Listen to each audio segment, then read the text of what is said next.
नमस्ते। अपने साप्ताहिक कार्यक्रम प्रोफेसर अभय दुबे के साथ बातचीत में आपका स्वागत है। प्रोफेसर साहब, राजनीतिक घटनाक्रम और इस समय केवल भारत नहीं, पूरी दुनिया में बहुत सी चीजें बहुत तेज चल रही हैं। हम लोग ट्रंप के टैरिफ की भी बात करेंगे, लेकिन उससे पहले मुझे लगता है कि जो संसद में पिछले सत्र में सरकार ऑपरेशन सिंदूर करके पहलगाम को भुला देना चाहती थी और ऑपरेशन सिंदूर को कोई एक विजय उत्सव बनाने के चक्कर में थी, उसमें तो पानी फेर दिया। और उस पानी फेरने में जो सबसे ज्यादा महत्वपूर्ण रोल अदा किया है वो राहुल गांधी ने किया है। मैं व्यक्तिगत रूप से बता दूं कि राहुल गांधी की को मैं अभी तक, ठीक है, अच्छा बोलते थे, ठीक बोलते हैं, साफ दृष्टि है, लेकिन एज अ पार्लियामेंटेरियन मैं उनको मानता था कि एवरेज है। लेकिन जो उस दिन की उनकी स्पीच थी, कंटेंट वाइज मैं उसको किसी भी स्पीच से कंटेंट वाइज कम नहीं मानता। हो सकता है पंच उतना ना हो, लेकिन excellent speech I must say. और रिलेंटलेसली वो इस मामले में लगे हुए हैं। शायद धार भी आ गई है, ईमानदारी पहले ही से थी। इस पूरे उस पे मैं पहली एक टिप्पणी आपकी, जो सिंदूर पे बातचीत हुई और राहुल गांधी अभी जिस तरह से एक्ट कर रहे हैं। देखिए, राहुल गांधी की के वक्तव्य की जो आपने प्रशंसा की, मैं उससे 100% सहमत हूं। मैं उसमें कुछ और जोड़ना चाहूंगा अपनी तरफ से। राहुल गांधी ने अपने वक्तव्य में एक ऐसी बात कही है जो मेरे ख्याल से पहले किसी ने नहीं कही। मेरे दिमाग में भी वो बात नहीं आई। अगर किसी के दिमाग में आई भी होगी तो शायद वो कह नहीं पाया, उसको हिम्मत नहीं पड़ी कहने की, क्योंकि उसको कहने के लिए एक बड़ा कलेजा चाहिए और नुकसान, संभावित जो नुकसान हो सकता है उस नुकसान से निपटने की हिम्मत चाहिए। राहुल गांधी ने वो हिम्मत दिखाई। पहली बात तो वो विश्लेषण करके वो उस मुकाम तक पहुंचे जहां वो बात निकल गई। अभी बात भी मैं आपके सामने रखूंगा। फिर उन्होंने उसको कह भी दिया और धड़ाके के साथ कहा। और मेरा तो मानना है अगर राहुल गांधी वो बात नहीं कहते तो हो सकता है कि नरेंद्र मोदी लोकसभा में जवाब देने आते ही नहीं। जिस तरह वो राज्यसभा छोड़ के निकल गए, उसी तरीके से वो लोकसभा भी छोड़ के निकल जाते। कि देखिए, जिस दिन नरेंद्र मोदी ने जवाब दिया उसके एक दिन पहले या शायद 1.5 दिन पहले वो आ गए थे हिंदुस्तान लौटकर, लेकिन वो सदन में नहीं आए। वहीं से ट्वीट वगैरह करके अपनी पार्टी के वक्ताओं की प्रशंसा करते रहे। वो केवल उसी वक्त आए जब उन्हें जवाब देना था और भाषण देकर निकल गए। उसके बाद दोबारा कभी सदन में नहीं लौटे अभी तक। ये स्थिति है। यानी वो सदन का सामना करने से, सदन का सामना करने में उनकी दिलचस्पी नहीं बची है। इससे साफ लगता है। उनकी दिलचस्पी क्यों नहीं बची है, इस पर भी चर्चा होनी चाहिए, लेकिन वो एक अलग विषय है। तो राहुल गांधी ने एक बात कही और विश्लेषणात्मक परिप्रेक्ष्य में रख के कही। केवल ये नहीं कि उन्होंने एक बात कह दी और आरोप लगा दिया, ये नहीं। वो उन्होंने बात ये कही कि ऑपरेशन सिंदूर एक ऐसा प्रपंच था जिसके जरिए प्रधानमंत्री की छवि बचाई गई। प्रधानमंत्री की छवि को पहलगाम की घटना से जो बट्टा लग रहा था, उस छवि को बचाने का एक प्रपंच था। अगर ये प्रपंच नहीं होता, वो तर्क उनका ये था, प्रपंच नहीं होता तो आखिरकार क्यों रात को 1:05 पर ऑपरेशन सिंदूर शुरू किया गया, 22 मिनट तक चलाया गया और 1:35 पर भारत ने पाकिस्तान को फोन कर दिया कि अब हम इसको और नहीं आगे बढ़ाना चाहते हैं, इस बात को यहीं खत्म कर दिया जाए, क्योंकि हमने आपके, तर्क भारत का ये है कि हमने आपके फौजी ठिकानों पे हमले नहीं किए, हमने केवल आतंकवादी ठिकानों पे हमले किए। लेकिन जाहिर है कि पाकिस्तान ने भारत की बात नहीं मानी, अमेरिका ने भारत की बात नहीं मानी, चीन ने भारत की बात नहीं मानी और भारत उस पूरे मामले में, मोदी जी की सरकार उसमें फंसती चली गई। ये अलग विषय है। तो राहुल गांधी कहना यह था कि आखिरकार भारत को यह करने की जरूरत क्यों पड़ी, और उन्होंने ये रक्षा मंत्री का जो वक्तव्य था उसमें से उद्धृत किया। रक्षा मंत्री भी वहां बैठे हुए थे। उन्होंने राहुल गांधी की इस बात का, इस क्रोनोलॉजी का खंडन नहीं किया। उन्होंने साफ कहा कि रक्षा मंत्री के वक्तव्य का उल्लेख करते हुए मैं कहना चाहता हूं कि 1:05 पर ऑपरेशन सिंदूर शुरू हुआ, 22 मिनट ऑपरेशन सिंदूर चला और 1:35 पर भारत ने पाकिस्तान को फोन कर दिया। रक्षा मंत्री चुपचाप बैठे हुए सुनते रहे। उन्होंने उठ के नहीं कहा कि आप ये बात गलत कह रहे हैं। जाहिर है कि रक्षा मंत्री ने अपने वक्त, मैंने भी सुना था, रक्षा मंत्री ने अपने वक्तव्य में यह बात कही थी और यह बात उस बात की तस्दीक करती है जो कि विदेश मंत्री ने पहले बात कही थी। अबे भाई, उन्होंने उस समय सिर हिला के उसका अनुमोदन किया। जब राहुल गांधी कह रहे थे तो राजनाथ सिंह सिर हिला के उसका अनुमोदन कर रहे थे। हाँ, तो विदेश मंत्री ने जो बात कही थी, ये उस बात की तस्दीक करती है। बाद में विदेश मंत्री की बात को विदेश मंत्रालय ने ये कह के उसकी सफाई दी थी कि उसका मतलब गलत निकाला जा रहा है। लेकिन रक्षा मंत्री ने तो विदेश मंत्री की बात को हूबहू साबित कर दिया, प्रमाणित कर दिया कि विदेश मंत्री की बात का मतलब वो नहीं था जो विदेश मंत्रालय समझा रहा था, मतलब वही था जो सरकार के आलोचक, ऑपरेशन सिंदूर के आलोचक समझ रहे हैं। तो एक तो राहुल गांधी ने ये कर दिया, और इस तरह राहुल गांधी ने 2029 तक चलने वाली विपक्ष की रणनीति का उद्घाटन कर दिया। इससे एक ऐसी रणनीति निकलती है जो केवल 1-2 दिन में या 10-12 दिन में, महीने 2 महीने में खत्म नहीं होगी। ये 2029 तक चलेगी कि इस देश की रक्षा सेनाओं का बेजा इस्तेमाल किया नरेंद्र मोदी ने अपनी राजनीतिक छवि बचाने के लिए। यह भी राहुल गांधी ने कहा। देखिए, ये बहुत बड़ी बात है। आप बताइए, इससे पहले कभी किसी ने कहा हो तो ये, अगर आपके ध्यान में आ रहा हो तो आप बता दीजिए। तरह तरह की लोग बातें कहते हैं, लेकिन इतनी स्पष्टता के साथ में ये बात नहीं कही गई। नंबर एक बात। दूसरी बात उनके भाषण की जो बहुत अच्छी थी वो ये थी कि उन्होंने साफ तौर पर कहा कि ये पाकिस्तान और चीन का ज्वाइंट फ्रंट था। जो टू फ्रंट थियरी के पे जो विदेश मंत्री ने जवाब दिया था कि टू फ्रंट थियरी ये बिल्कुल बेकार हो गई है, उसका कोई मतलब नहीं रहा, तो राहुल गांधी कह रहे हैं कि टू फ्रंट थियरी को पुराने तरीके से मत समझिए। और वो कहते हैं मैंने ये बात कही थी तो मेरी बात का इन्होंने मजाक उड़ाया था। दरअसल एक ही फ्रंट के ऊपर दो दुश्मन आपके खिलाफ लड़ रहे थे, और विदेश मंत्री, रक्षा मंत्री चीन का नाम भी नहीं ले रहे हैं, यानी केवल पाकिस्तान का नाम ले रहे हैं। चीन का नाम लेने से परहेज क्यों है? और आप देखिए ना, प्रधानमंत्री ने भी अपने वक्तव्य में चीन का नाम नहीं दिया। ऐसी बात नहीं, राहुल गांधी प्रधानमंत्री ने वक्तव्य में ट्रंप का नाम भी नहीं लिया और चीन का नाम भी नहीं लिया। यानी ऑपरेशन सिंदूर के बावजूद, और ऑपरेशन सिंदूर के दलदल, मैं कहता हूं सिंदूर एक दलदल है, इसमें सरकार के पैर धंसते चले जा रहे हैं धीरे धीरे। नरेंद्र मोदी के पैर दलदल में धीरे धीरे आदमी धंसता है ना नीचे, ये धंसते चले जा रहे हैं उसमें नीचे। ऑपरेशन सिंदूर के दलदल में धंसे होने के बावजूद सरकार किसी न किसी प्रकार ट्रंप का और ट्रंप का और चीन का नाम लेने से परहेज कर रही है। इस परहेज के भी हमें परतें खोलनी चाहिए। इसकी पहली परत तो मैं आपके सामने ये खोलता हूं कि एनआईटीआई कमीशन ने अभी हाल ही में, ज्यादा दिन नहीं हुए, मेरे ख्याल से शायद 20-25 दिन हुए हैं, ये सिफारिश लिख के भेजी है सरकार को कि निजी कंपनियों में, भारत की भारतीय कंपनियों में चीन को 24% डायरेक्ट फॉरेन इन्वेस्टमेंट करने की इजाजत मिलनी चाहिए। 1962 के बाद में किसी भारत का जो सबसे बड़ा थिंक टैंक है सरकार का, वो थिंक टैंक भारत सरकार को लिख के भेज रहा है, बावजूद इसके कि वाणिज्य मंत्री पीयूष गोयल ने मेरे ख्याल से 3-4 महीने पहले ये स्पष्ट रूप से कहा था कि हम चीन का डायरेक्ट फॉरेन इन्वेस्टमेंट एफडीआई स्वीकार नहीं करेंगे, इसकी कोई संभावना नहीं है। लेकिन जो सरकार के सलाहकार हैं वो लगातार इसको पुश कर रहे हैं कि ये बात निकलकर सामने आए। लगातार चीन के भारत से आर्थिक संबंध बने, वाणिज्यिक संबंध बने, यानी आप इस हद तक जा रहे हैं, जबकि चीन पाकिस्तान के हथियारों का 80% सप्लाई कर रहा है। जिस एयर डिफेंस सिस्टम से के कारण भारत के राफेल गिरे वो चीन के दिए हुए हैं। तीसरी बात राहुल गांधी ने ये कही कि ये इसका सबूत, इस सरकार के पास राजनीतिक इच्छा शक्ति नहीं है, पॉलिटिकल विल नहीं है इस सरकार के पास।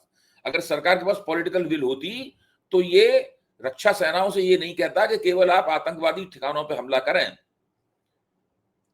इसका मतलब इन्होंने अब हमारे विमानों को, हमारे पायलटों को हाथ पीछे बांधकर लड़ाई में भेजा और वो जाते ही एयर डिफेंस सिस्टम के शिकार हो गए, नीचे गिर गए।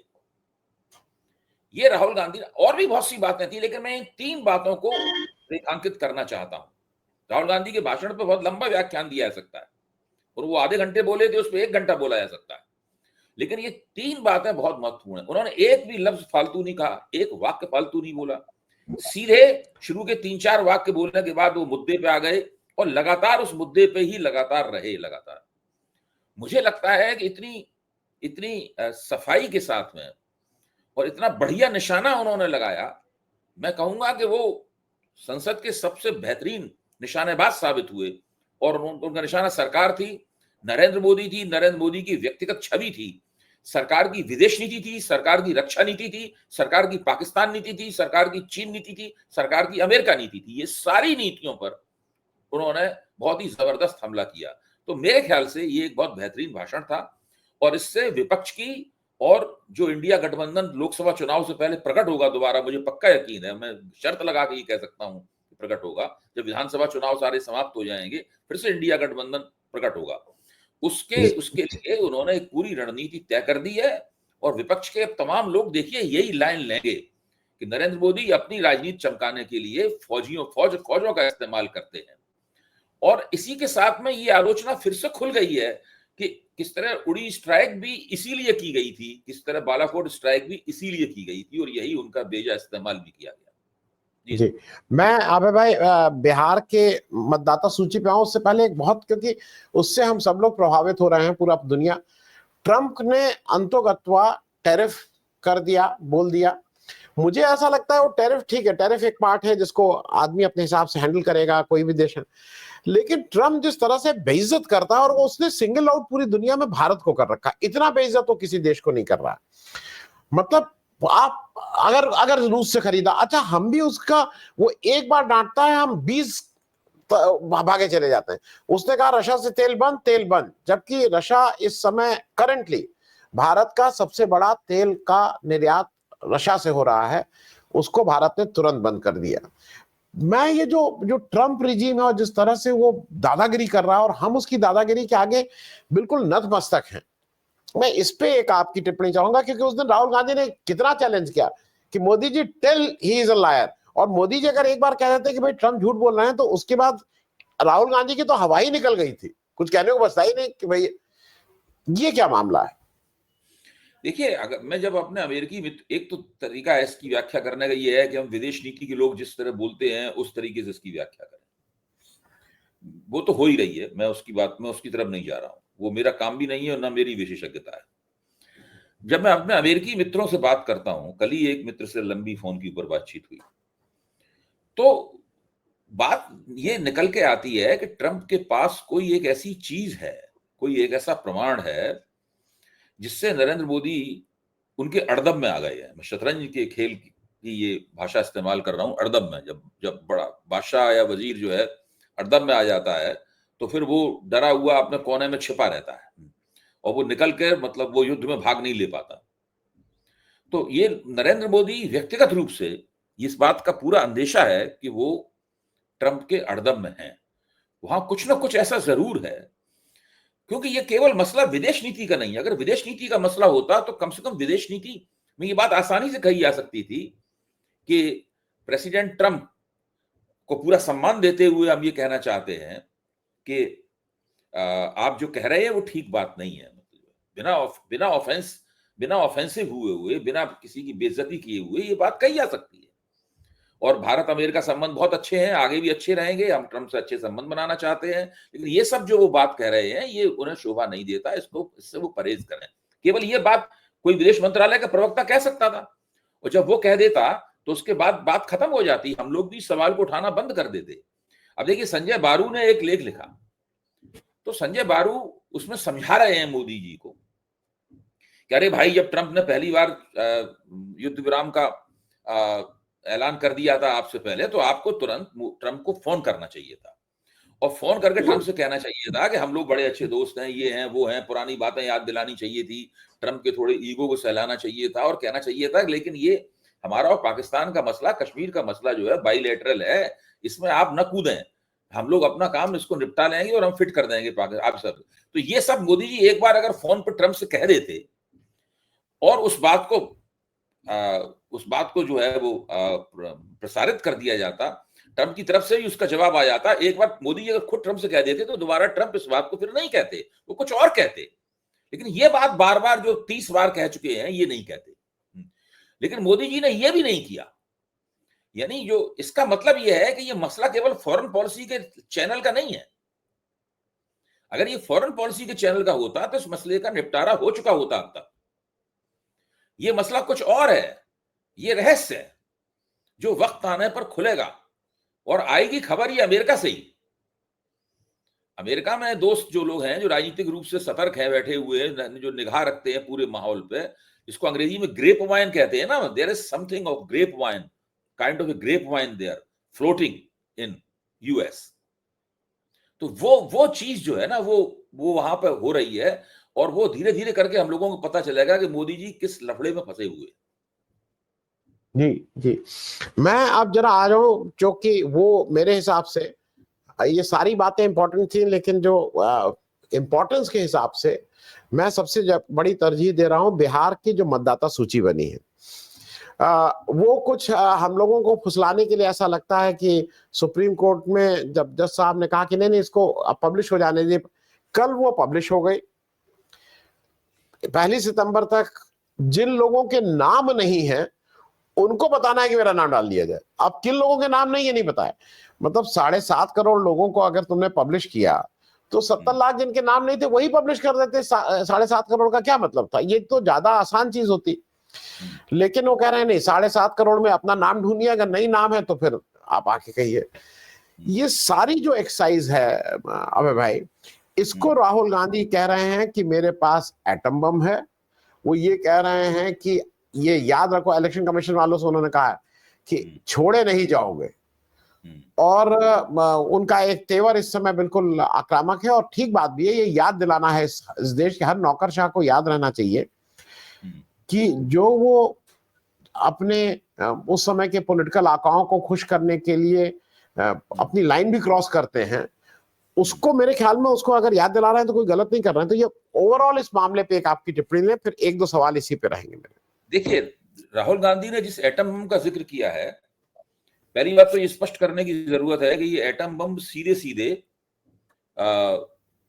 बिहार में जो एसआईआर चल रहा है, मतदाता सूचियों का सघन पुनरीक्षण चल रहा है, उससे जुड़ा हुआ नहीं है, लेकिन मोटे तौर पर पूरे चुनाव आयोग के जो हथकंडेबाजी है उससे जुड़ा हुआ है। राहुल गांधी ने किया यह है कि कर्नाटक में जो लोकसभा चुनाव हुआ था, उस लोकसभा चुनाव में बीजेपी को फायदा पहुंचाने के लिए चुनाव आयोग ने क्या हेरफेर किया, इसका पता लगाया है। क्योंकि वहां पर इस वक्त सरकार कांग्रेस की है और चुनाव आयोग के साथ काम करने वाले ज्यादातर कर्मचारी जो हैं वो राज्य सरकार के कर्मचारी होते हैं। वे राज्य सरकार के खिलाफ नहीं आ सकते, और राज्य सरकार अगर दबाव डालेगी तो उन्हें सच्चाई उगलनी पड़ेगी। इसका लाभ उठाया है राहुल गांधी ने। उन्होंने शायद 1 या 2 निर्वाचन क्षेत्र चुने, और उन निर्वाचन क्षेत्रों की वोटर लिस्टें उन्होंने, जिन्होंने वोट डाले, वोटर लिस्टें उन्होंने उनसे मांगी, चुनाव आयोग से मांगी कि डिजिटल वोटर के जरिए। आश्चर्य की बात यह है कि चुनाव आयोग ने कोर्ट के आदेश के बावजूद वो डिजिटल वोटर लिस्टें देने से मना कर दिया। राहुल गांधी इससे हतोत्साहित नहीं हुए, उन्होंने उनकी हार्ड कॉपीज प्राप्त की। अब देखिए, 15 से 20 लाख वोटर होते हैं एक निर्वाचन क्षेत्र में, बहुत बड़ा काम था। हार्ड कॉपी लेकर इतने सारे वोटरों का उन्होंने विश्लेषण किया, और वहां पर जो बीएलओ और बीएलए और बीएलओ वगैरह थे, इसमें एक बीएलओ के बारे में माना जाता है कि 1100-1200 हजार से लेकर 1200 वोटर शायद उसके तहत आते हैं। तो वहां पर एक पोलिंग बूथ जी जी, तो वो विश्लेषण किया। उस विश्लेषण से उन्होंने पता लगाया है कि किस तरीके से हमारे वोटरों की कांग्रेस के वोटरों की भाजपा के लिए चोरी की गई। अच्छा, ये वो राहुल गांधी बार बार कह रहे हैं कि इसका हमारे पास ठोस प्रमाण मौजूद है और इसको मैं एटम बम की तरह फोड़ूंगा। इसका एक ये भी मतलब हम निकाल सकते हैं कि जब वो कह रहे हैं एटम बम की तरह फोड़ूंगा, कि जब ये प्रमाण सामने आएगा और उधर 15-20 दिन के अंदर बिहार की एसआईआर से भी वो पैटर्न निकल के आ जाएगा कि एक्सक्लूजन का पैटर्न है क्या, वहां पे कुछ तो निकल के आ गया है पैटर्न, लेकिन वो पहले चरण का पैटर्न है। जब दूसरे चरण के एक्सक्लूजन होंगे, दूसरे चरण के वोट काटे जाएंगे, तो उसका भी एक पैटर्न, एक प्रारूप निकल के आएगा। आखिरकार किसके वोट कट रहे हैं, किस तर्क के आधार पर कट रहे हैं, प्रक्रिया क्या है। तो इन सब के बाद में फिर चुनाव आयोग के खिलाफ एक जनमत निर्माण की प्रक्रिया चलेगी, और उसके अंदर ये भी होगा ये विचार हो सकता है तेजस्वी यादव और कांग्रेस मिलकर तय करें कि हम बिहार में चुनाव लड़ेंगे नहीं, हम उसका बहिष्कार करते।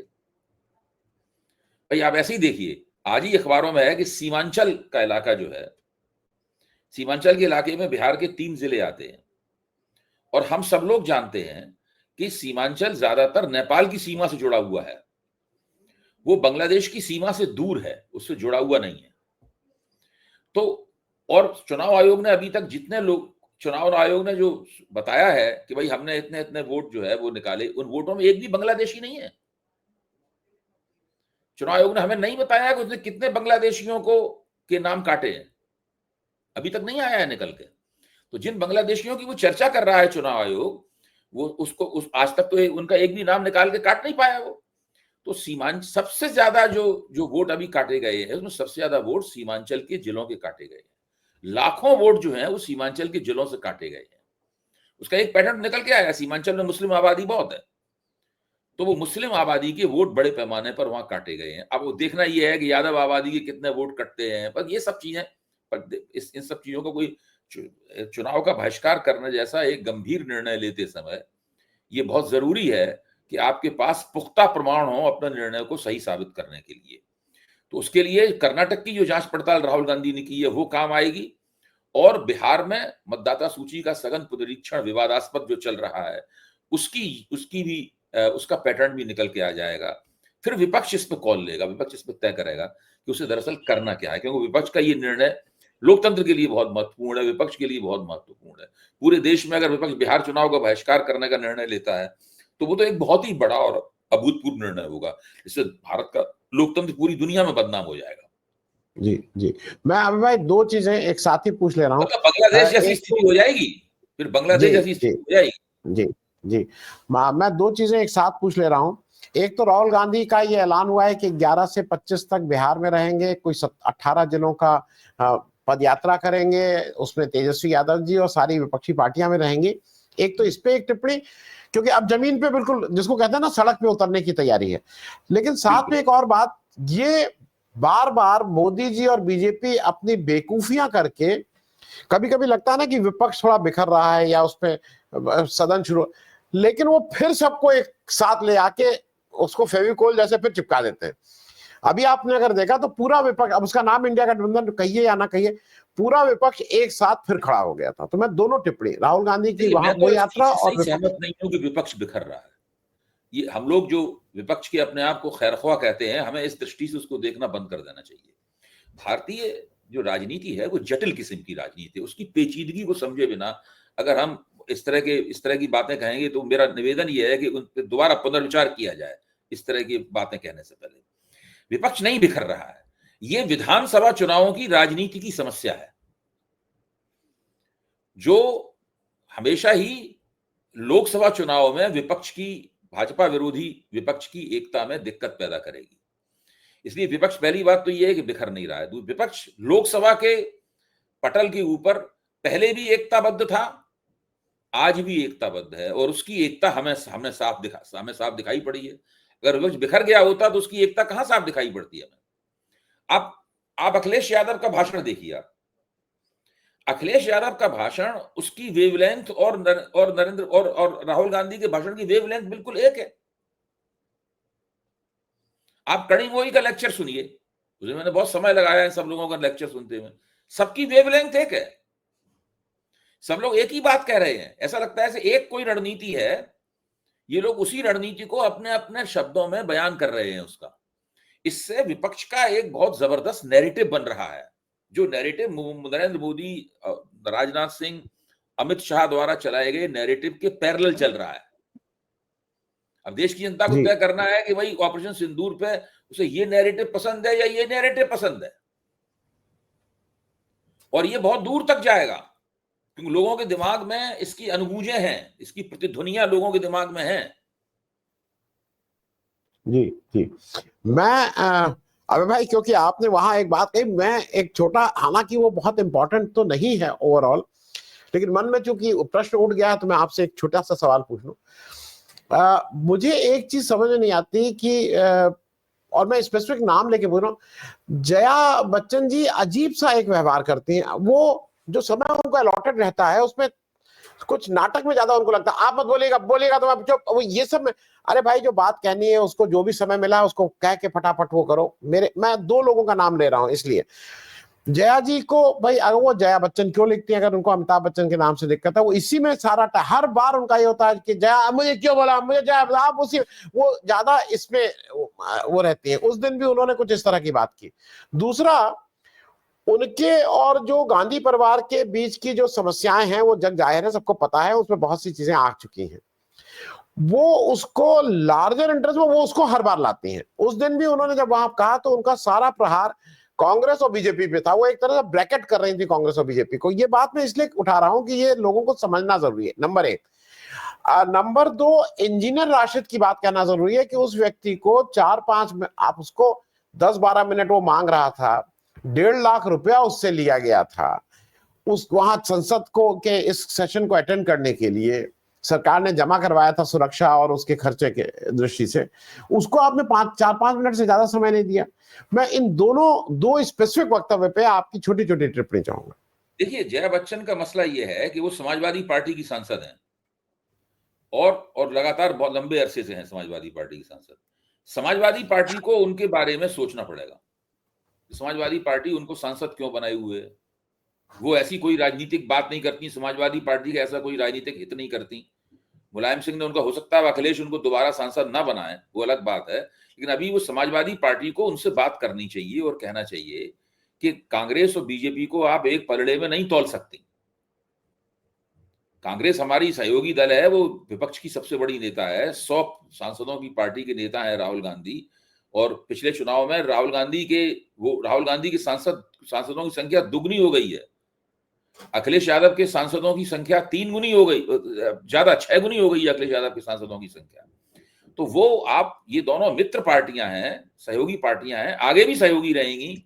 2027 के विधानसभा चुनाव में और 29 के लोकसभा चुनाव को भी इनको मिलकर लड़ना है। आप ये सब मत कीजिए, आपकी व्यक्तिगत जो भी समस्या हो वो राजनीति के लिए अलग रख के आइए, तो उनको कॉल लेनी पड़ेगी उनके लिए। जहां तक इंजीनियर रशीद का मामला है, इंजीनियर रशीद 1.5 लाख रुपए लेके जरूर आए थे, लेकिन आप उनका भाषण सुनिए। उस भाषण में उन्होंने भारतीय जनता पार्टी की आलोचना करने से परहेज किया। वो बिल्कुल नहीं भाजपा के खिलाफ बोल रहे थे, उनको शायद ये और उनका जो कश्मीर की राजनीति में भी जो उनकी भूमिका है, वो भूमिका भी इसी तरीके से बहुत ही सतर्क और सावधानी के साथ में कैलिब्रेटेड भूमिका है उनकी। मतलब उनकी जो उनका जो यूनिक सेलिंग पॉइंट ये है कि उन्होंने भाई फारूक अब्दुल्ला को हराया चुनाव में। उन्होंने लोकसभा चुनाव में किसको हराया? उमर अब्दुल्ला को हराया उन्होंने लोकसभा चुनाव में बारामूला से। तो ये जो उनकी जिससे उन्होंने अपनी भूमिका बनाई है, तो वो उसी एक बीच की डगर पर चल रहे हैं, और वो भारतीय जनता पार्टी के खिलाफ नहीं है, कहीं ना कहीं भारतीय जनता पार्टी के साथ जुड़े हुए भी हैं, और उसका वो अपने हिसाब से, उसी हिसाब से चलना चाहते हैं। तो मेरे ख्याल से जया बच्चन और इन दोनों को, हम लोगों को थोड़ा सतर्कता से देखना चाहिए। जी नहीं, मेरा सिर्फ एक्चुअली मेरा जो उस पर दृष्टि थी कि हो सकता है वो जो भी कह रहे हो, लेकिन उस एक व्यक्ति को बोलने देते, हम उसकी बात से आप इत्तेफाक मत रखिए, वो करिए, लेकिन कम से कम उसको समय थोड़ा और दे देना चाहिए था। मेरे मैं दर्शकों को एक चीज बता दूं कि जया बच्चन जी को अभी 2024 में ही इन्होंने 5वीं बार फिर से राज्यसभा के लिए नॉमिनेट किया है अखिलेश यादव ने, तो अभी 30 तक रहेंगी, तो अभी नई नॉमिनेट की गई। मैं अंतिम सवाल पूछ के इसको खत्म करूंगा। मालेगांव में के जितने वो थे, उनको कोर्ट ने कहा कि नहीं, एविडेंस तो थे लेकिन वो ठीक से प्रूव नहीं कर पाए। वो एनआईए जो 2014 से पहले कह रही थी कि यही वो लोग हैं और इन्हीं लोगों ने ऐसे ऐसे किया है, वही एनआईए अब दूसरी तरह से, दूसरी धुन में बोल रही थी, बिल्कुल साफ साफ सामने है। मैं मालेगांव ब्लास्ट में सारे लोगों को जिस तरह से छोड़ा गया है, उस पर एक छोटी टिप्पणी। देखिए, मालेगांव के बारे में मेरी राय बिल्कुल साफ है। मेरा मानना है कि जिस वक्त यूपीए सरकार थी और मालेगांव की जांच चल रही थी, हेमंत करकरे के हाथ में जांच थी, एटीएस के हाथ में जांच थी, बाद में एटीएस से लेकर वो नेशनल इन्वेस्टिगेटिव एजेंसी को जांच दे दी गई। जब तक एटीएस के हाथ में जांच थी, राष्ट्रीय स्वयंसेवक संघ को लगातार लग रहा था कि बहुत बड़े पैमाने पर उसके खिलाफ कानूनी कार्रवाई होने वाली है। उन्होंने ये कह दिया था कि 10 से ज्यादा आरएसएस के लोग इन 17 धमाकों में शामिल हैं, इसके प्रमाण उनके पास हैं। और एटीएस इसकी भी तैयारी कर रही थी कि वो मोहन भागवत तक की गिरफ्तारी का नोटिस निकाल दे। ये भी आज अखबार में आ गया है, और जो जो जो जो जो अदालती फैसला है, अदालती फैसले में भी इसका जिक्र शायद कहीं है। इसके अलावा एटीएस, जहां तक आज अखबार, एक दूसरे अखबार को मैंने देखा, उसके मुताबिक योगी आदित्यनाथ को भी इस मामले में लपेटने की कोशिश कर रही थी। उसकी इन तमाम कोशिशों का आधार क्या था मुझे नहीं पता है, लेकिन उस वक्त जो जांच पड़ताल चल रही थी, उस जांच पड़ताल में हिंदुत्व के बहुत बड़े बड़े चेहरे इसमें फंसने वाले थे। राष्ट्रीय स्वयंसेवक संघ बहुत बेचैन था, उसकी बेचैनी की कोई सीमा नहीं थी। एक तो सबसे बड़ी बात यह थी कि उसको एक सावरकरवादी जो उद्यम था, ये सावरकराइट जो एंटरप्राइज था अभिनव भारत का, इसके साथ जोड़ा जा रहा है, जबकि राष्ट्रीय स्वयंसेवक संघ सावरकरवाद से अपने आप को अलग रखता है। इसीलिए उसने भारतीय जनता पार्टी की सरकार को कभी सावरकर को भारत रत्न नहीं देने दिया। तो इस वक्त क्या है, अभिनव भारत क्या है? अभिनव भारत सावरकर और उनके भाई द्वारा स्थापित एक सीक्रेट सोसाइटी थी। उस सीक्रेट सोसाइटी को साध्वी प्रज्ञा और कर्नल पुरोहित वगैरह ने दोबारा जीवित किया, ये उनकी आरोप था। अच्छा, अभिनव भारत से उनका संबंध था, इस बात से तो वो लोग खुद भी नहीं इनकार करते। अच्छा, तो और दूसरी बात आरएसएस की बेचैनी ये थी कि अगर मालेगांव केस में ये लोग फंस जाते और कानूनी फैसला इनके खिलाफ कोई निकल आता, इनकी गिरफ्तारियां वगैरह हो जाती, तो राष्ट्रीय स्वयंसेवक संघ एक आतंकवादी संगठन के रूप में चिन्हित हो जाता, जो उसकी सेल्फ इमेज भी नहीं है। राष्ट्रीय स्वयंसेवक संघ तो बजरंग दल आक्रामक किस्म के नॉन स्टेट एक्टर्स को समाज में लगाम खोल के ढीला करता है और उनके जरिए समाज में गड़बड़ियां फैलाता है, दहशत फैलाता है, एक तरह का आतंक फैलाता है, ताकि उसके जो विरोधी डिस्कोर्स के स्रोत हैं वो डर जाएं, वो चुप हो जाएं। चित्र प्रदर्शनियों पे हमला है, कब सम्मेलनों में घुस गए, वहां मारपीट कर दी, किसी के यहाँ घुस गए, उसके यहाँ चाटेबाजी कर दी, मुसलमानों का पैंट उतरवाने लगे वगैरह वगैरह, ये सब इस प्रकार की गतिविधियां करते हैं। जैसे योगी आदित्यनाथ की हिंदू युवा वाहिनी है, उसी तरह से बजरंग दल, ये सब नॉन स्टेट एक्टर्स हैं। कारसेवक कौन थे? कारसेवक भी नॉन स्टेट एक्टर्स थे। नॉन स्टेट एक्टर्स को समाज में बड़े पैमाने पर छोड़ दिया जाए, इससे एक बहुत बड़ा आरएसएस का और बीजेपी का मानना है उसे समझ। अच्छा, अब क्या सवाल है, क्या ये इसकी तुलना आप आतंकवादी संगठनों से नहीं कर सकते, जो बंदूक लेके जाते हैं, गोलियां चलाते हैं, बम के धड़ाके करते हैं, अपने वो अपने आप को उड़ा लेते हैं वगैरह वगैरह।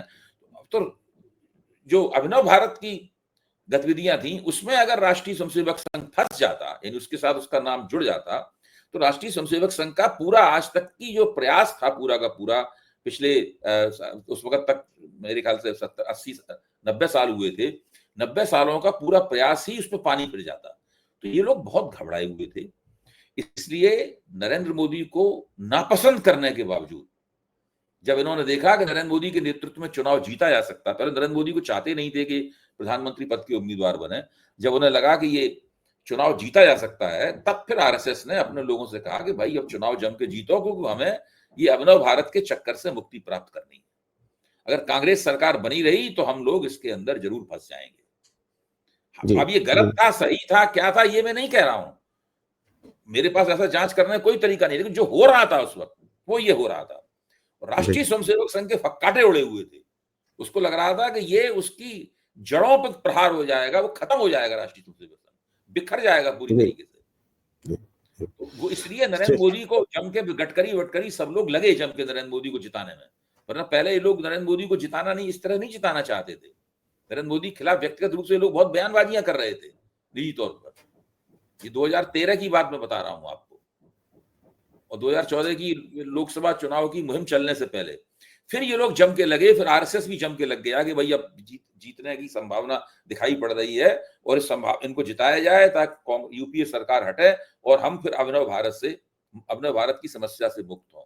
और जैसे ही हटे वैसे ही स्लो डाउन हुआ, फिर वो नेशनल इन्वेस्टिगेटिव एजेंसी एक नए रूप में सामने आई और देखते देखते उन्होंने हर चीज में ऐसी गड़बड़ करनी शुरू की जिससे कि ये सब लोग बाकायदा सबूतों के अभाव में छूट जाए। जी, बहुत बहुत धन्यवाद अभय भाई। जो घटनाक्रम तेज है और बिहार पे अब सबका नजर रहेगी, पार्लियामेंट भी कहने को चल रही है और मुझे अजीब सा लगता है कि इसका ठीकरा वो विपक्ष पे फोड़ रहे हैं। रोज सुबह आके जो हमारे जो स्पीकर साहब हैं, उनका एक ही काम लगता है कि कैसे वो रिकॉर्ड में बार बार ये ले आए कि विपक्ष की वजह से नहीं चली, विपक्ष की वजह से नहीं चली। उनका एक ही काम रहता है, वो 4-5 मिनट बैठ के विपक्ष को अपना उंगली दिखाते रहते हैं, उनको करके संसद तो नहीं चल रही है। थैंक यू सो मच, बहुत बहुत धन्यवाद।